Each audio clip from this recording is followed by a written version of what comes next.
Jumpa kembali. Kali ini kita akan bicara soal norma, aturan.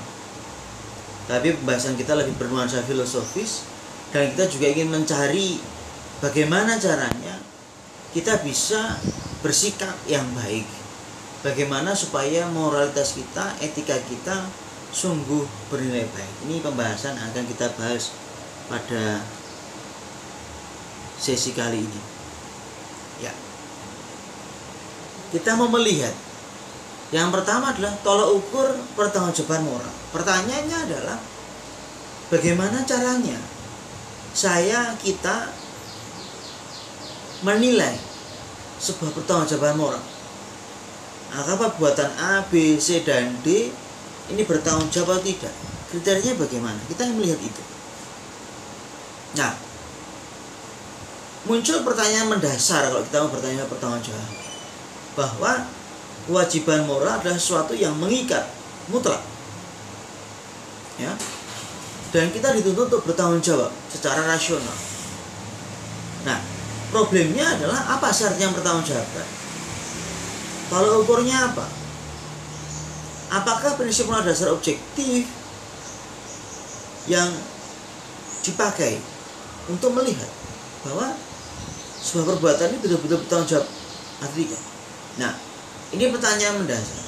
Kita mau pakai kriteria apa untuk menilai sebuah perbuatan moral?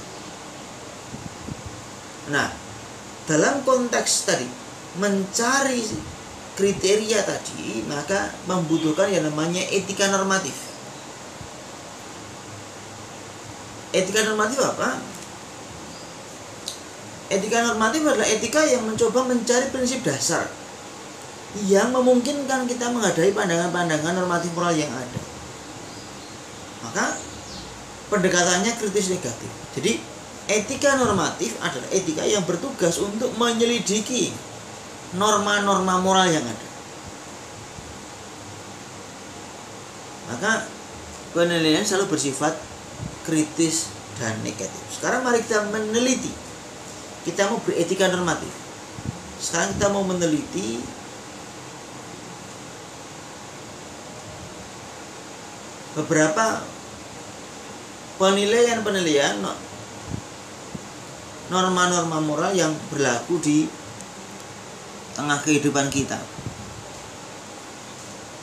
Yang pertama adalah etika wahyu. Ya, etika wahyu. Kelompok yang mengakui etika wahyu mengatakan bahwa etika wahyu sebagai cara untuk pertanggungjawaban sebuah tindakan moral. Apa itu etika wahyu? Nilai-nilai agama. Nah, kalau kita melihat norma agama itu bersumber dari mana? Dari wahyu Allah. Problem dari setiap norma agama adalah tidak ada pendekatan rasional etis. Nggak ada. Kebaikan, keburukan terjadi karena diperintah atau dilarang oleh agama. Nah, ini mengakibatkan manusia bisa jatuh pada relativisme dan juga irrasionalisme. Contohnya apa? Kalau dalam kitab suci kita dikatakan, kalau dipotong ditampar kaki ditampar pipi kirimu, berikan pipi kananmu. Apa yang akan terjadi kalau begitu? Yesus mengatakan, aku datang untuk membawa pedang. Apakah berarti kita disuruh datang untuk membawa pedang, membawa perpecahan? Nah, ini masalahnya. Seringkali agama tidak kuat pada rasionalitas. Maka ekstrem dari etika wahyu adalah menjadi relativis dan irasionalis yang ekstrem. Nah, meskipun lembaga agama memberikan bimbingan motivasi kuat, tapi tetap kita harus menggunakan akal budi untuk memahami apa yang dituntut dari kita secara moral. Jadi gunakan akal budi untuk memahami permasalahan yang ada, sehingga kita boleh mengkritisnya dengan baik. Maka etika wahyu tidak terlalu kuat, tidak terlalu cukup. Berikutnya etika peraturan. Etika peraturan adalah etika yang mencoba melihat hakikat moralitas dalam ketaatan terhadap sebuah peraturan. Nah, etika peraturan mengatakan orang yang baik adalah orang yang taat pada peraturan. Nah, problemnya adalah etika peraturan tidak menghubungkan peraturan-peraturan dengan nilai-nilai yang mendasarinya. Jadi, bagi mereka intinya apa? Taat pada peraturan. Peraturan itu sendiri adalah inti dari moralitas.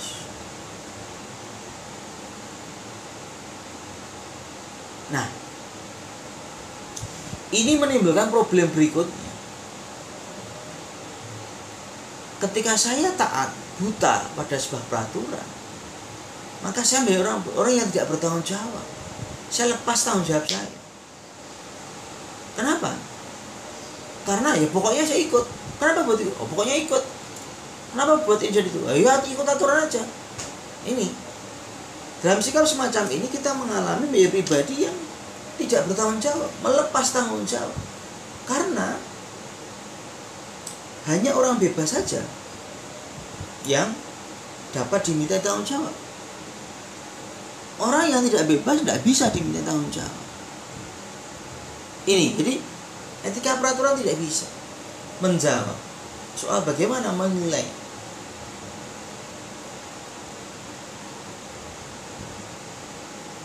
secara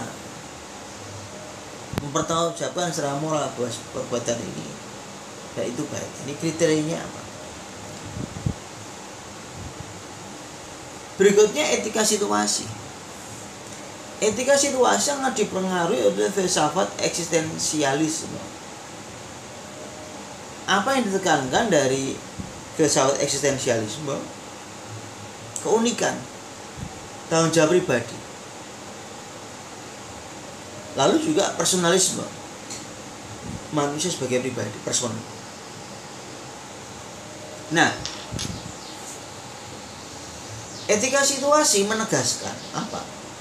Tiap orang dan setiap situasi itu berbeda, unik. Maka tidak bisa tanggung jawab itu disalurkan dalam norma-norma atau peraturan yang berlaku umum. Karena apa? Unik, setiap orang, setiap manusia itu unik. Nah, kelemahan dari etika situasi adalah dia melupakan bahwa manusia adalah makhluk yang sosial, yang hidup, mengembangkan identitas yang unik dalam struktur yang tidak unik. Artinya apa?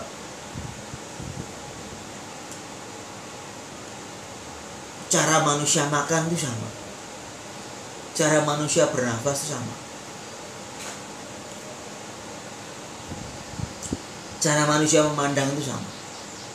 Tapi dalam kesamaan-kesamaan yang ada, setiap orang punya ciri khas.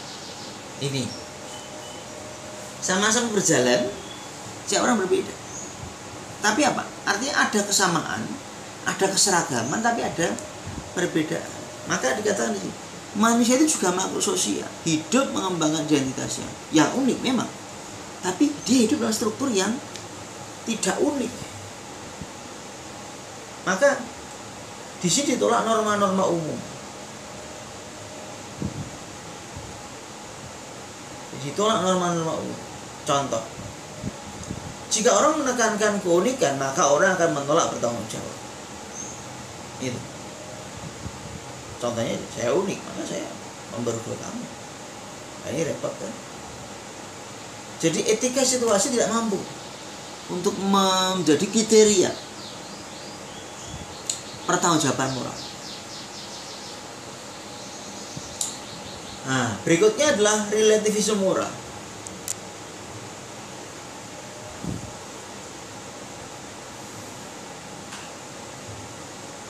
Relativisme moral menolak norma-norma moral yang berlaku umum. Dia memandang bahwa ya norma moral itu ya berlaku hanya untuk wilayah tertentu. Nggak bisa diberlakukan umum. Daerah A kondisinya begini, maka ya sudah, hanya berlaku di situ. Apa kelemahan dari relativisme moral? bahwa seringkali sebetulnya dalam sistem yang berbeda-beda, dalam kegiatan yang berbeda-beda setiap negara ada prinsip yang sama.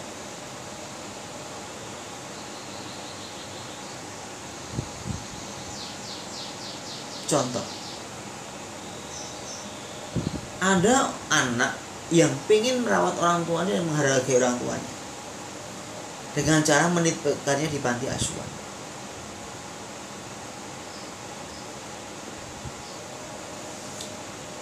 Oke, karena dia merasa dia tidak mampu merawatnya dengan sungguh-sungguh. Tapi dia juga datang berkunjung terus rutin. Ada anak yang berusaha menghormati orang tuanya, apa? Diambil orang tuanya, dirawat di rumahnya sendiri. Lihat ya, ada tindakan yang berbeda, tapi seringkali prinsipnya sama. Ini, jadi kita nggak bisa relatif sebetulnya. Relativisme itu tidak nyata, karena senyatanya apa yang berbeda-beda itu sama. Ada prinsip-prinsip yang sama meskipun tidak semuanya sama. Nah, jadi pendek kata, kalau kita pakai etika wahyu, etika normat, peraturan, etika situasi, relativisme moral, kita menemukan bahwa 4 etika ini tidak mampu untuk menjadi kriteria kita dalam mempertanggungjawabkan tindakan-tindakan kita. Karena ada kelemahan-kelemahan di masing-masing bagian. Nah, kita akan mencoba mencari lagi bagaimana cara tadi mempertanggungjawabkan tadi dengan etika yang berkaitan dengan kebahagiaan. Kita akan membahas 3 etika, karena 3 etika ini yang biasa dipakai untuk mengukur, mempertimbangkan kebahagiaan. Yang pertama adalah hedonisme etis. Hedonisme etis. Hedonisme etis itu sederhana begini. Sesuatu itu baik kalau membuat kita bahagia.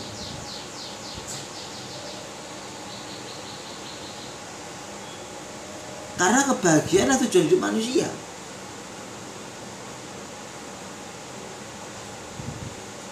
Carilah nikmat dan hindarilah perasaan-perasaan yang menyakitkan. Nah, problem dari hedonisme etis adalah ternyata ada hal-hal yang membahagiakan, tetapi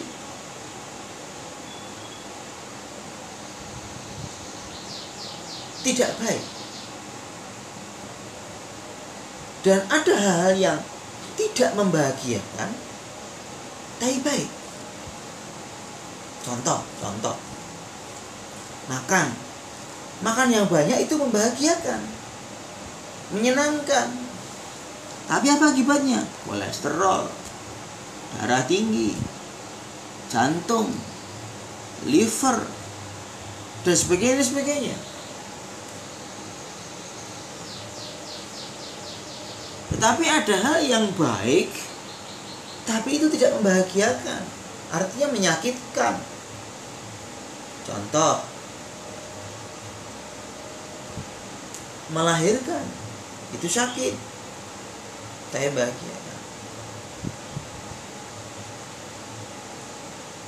Operasi pemotongan kaki, amputasi karena sakit gula, karena pembusukan di kakinya misalkan.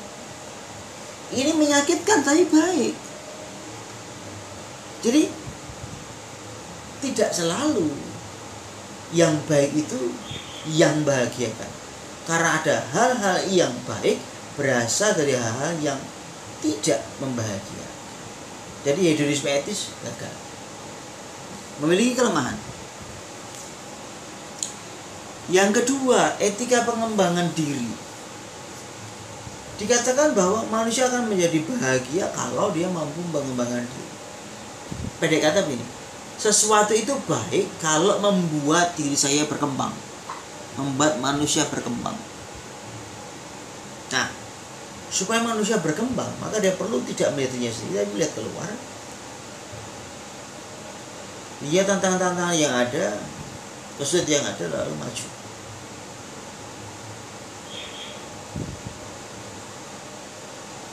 Problemnya adalah apakah kita bisa berkembang, mengembangkan diri terus-menerus?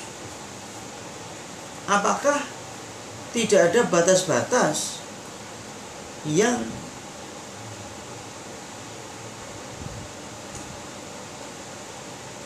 tidak bisa kita langgar? Ini masalahnya. Sebagai contoh, ketika kita ngomong makan tuh baik karena membuat tubuh menjadi makin tinggi. Iya, di usia 0 sampai 25 tahunan. Tapi ketika 25 ke atas, orang sudah tidak bisa tambah tinggi lagi. Artinya pengembangan diri itu terbatas.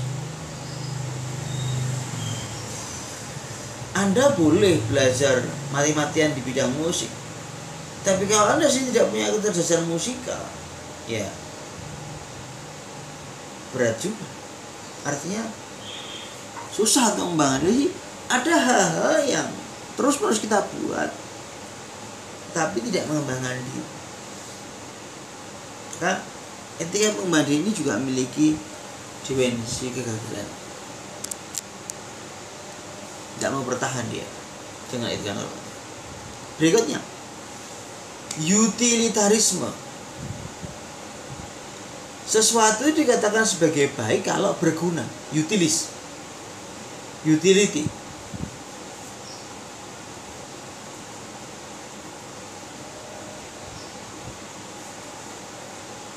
Harapannya tentu agar sebanyak mungkin orang dapat sebahagia mungkin. Nah, apa itu prinsip utilitarisme? Nah, begini. Suatu tindakan akan diambil kalau tindakan itu memajukan kepentingan semua orang yang dipengaruhi olehnya. Maka pengorbanan itu penting. Pengorbanan atas harta milik, nikmat diri dapat merupakan tindakan yang secara moral bernilai tinggi.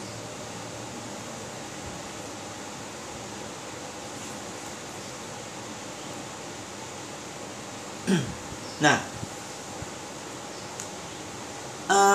apa kelemahan utilitarisme? Tidak adanya rasionalitas dan universalitas. Artinya apa?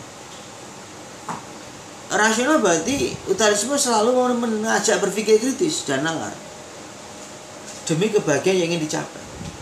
Nah, problemnya seringkali tidak terjadi seperti itu.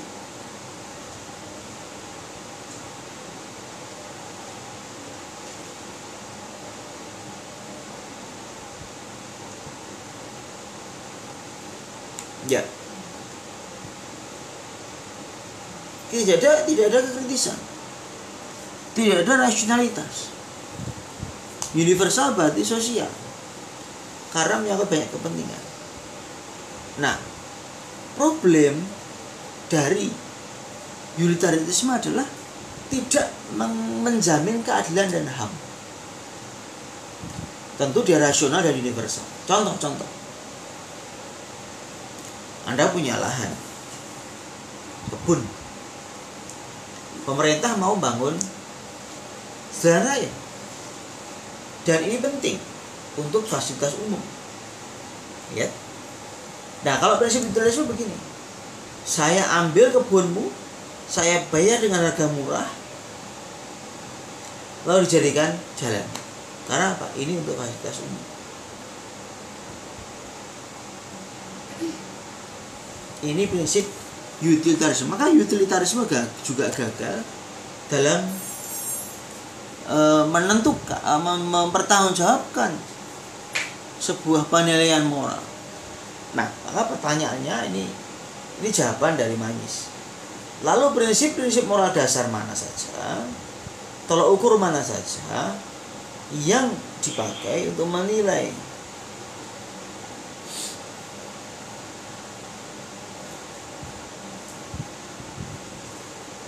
Nah, menurut Manyish ada 3 prinsip dasar yang perlu dipakai untuk mempertimbangkan, menilai tindakan-tindakan moral kita. Yang pertama, prinsip sikap baik. Apa itu? Prinsip sikap baik artinya ketika saya bertindak, saya usahakan yang terbaik. Itu siapa? Untuk orang-orang yang ada di sekitar saya dan juga saya. Bagi siapapun yang terkena dampak. Jadi kalau berbuat, prinsipnya adalah prinsip sikap baik. Apa yang saya lakukan itu dimaksud untuk kebaikan bagi orang-orang yang terkena dari dampak perbuatan saya. Yang kedua, keadilan. Adil berarti secara mudah memberikan kepada orang apa yang menjadi hak dan kewajibannya.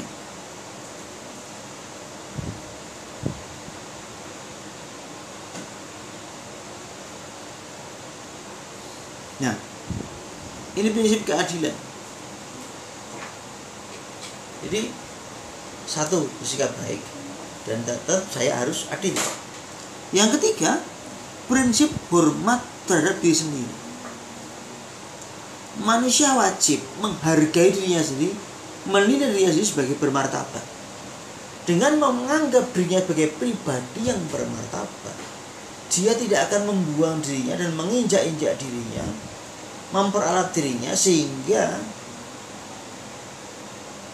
bisa dimanfaatkan oleh orang-orang lain.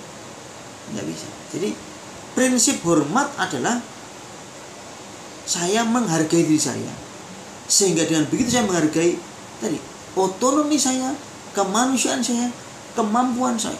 Bahwa saya tidak bisa didikte oleh siapapun, bahwa saya orang yang otonom, bahwa saya orang yang merdeka. Ini prinsip yang harus dikembangkan. 3 tadi. Sikap baik, keadilan, dan hormat terhadap diri sendiri. Nah, supaya 3 hal ini berkembang dengan baik, selalu yang dibutuhkan apa? Penataan yang bagaimana? Proporsional dan hormat terhadap manusia sebagai persona. Hanya dengan begitu, sungguh kita akan mengalami menjadi pribadi yang berharga, dan dengan begitu kita nanti bisa melanjutkan lagi. Bagaimana saya bisa mengembangkan ketulisan saya. Sekali lagi, etika wahyu kurang lengkap, etika peraturan tidak lengkap, etika situasi tidak lengkap,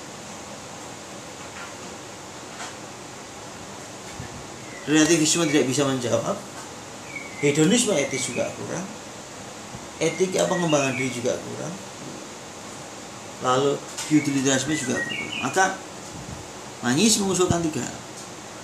1, prinsip sikap baik. 2, keadilan. 3,